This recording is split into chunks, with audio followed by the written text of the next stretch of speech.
Kamati ya maadili ya shirikisho la mpira wa miguu Tanzania TFF imemkuta na hatia ya ofisa habari wa Yanga Ali Kamwe ambaye alishtakiwa na kamati ya uendeshaji na usimamizi wa ligi kwa kosa la kuchochea umma kwa ujumla kinyume na kanuni ya 73 kifungu cha 4 ya kanuni za maadili ya TFF toleo la mwaka 2021. Baada ya kamati hiyo kukutana kwa ajili ya kupitia na kutolea uamuzi shauri hilo, mbele yake imetoa hukumu na faini ya shilingi milioni 5. Nikinukuu nasema Ali Kamwe, meneja habari wa mawasiliano ya klabu ya Yanga, alishtakiwa na kamati ya uendeshaji usimamizi wa ligi akituhumiwa kwa kosa la kuchochea umma kwa ujumla kinyume cha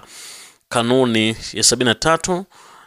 kifungu cha 4 ya kanuni za maadili ya TFF toleo mwaka 2021. Baada ya kusikiliza pande zote na kupitia nyaraka na vielezo vilivyowasilishwa mbele yake, kamati imemtia hatiani kwa kosa aliyoshtakiwa nalo na kumpa adhabu ya kulipa faini ya shilingi milioni 5 na onyo la kutofanya kosa la kimaadili ndani ya kipindi cha miaka 2. Adhabu hiyo inaanza tarehe 16 ya mwezi wa 4 ya mwaka 2025, na hicho ndicho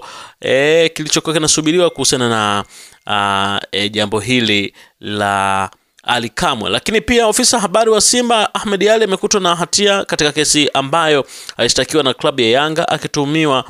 kwa kosa la kuchochea umma kwa ujumla kinyume na kanuni ya 73 kifungu cha 4 ya kanuni za maadili ya TFF toleo la mwaka 2021. Haya yamebainishwa na kamati ya maadili ya shirikisho la mpira wa miguu Tanzania TFF katika taarifa yake iliyotolewa na umma leo Aprili 19 ya mwaka 2025. Nikinukuu, Ahmed Ally, meneja wa habari ya mawasiliano wa Simba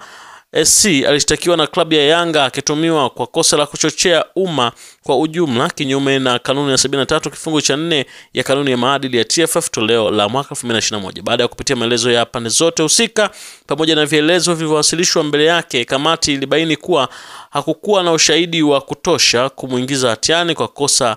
aliloshtakiwa nalo na imemwachia huru, imebainisha taarifa hiyo. Na hicho ndicho ambacho kilikuwa kinaendelea katika mitandao ya kijamii, na kesi hiyo ilipelekwa katika ngazi mbalimbali huko juu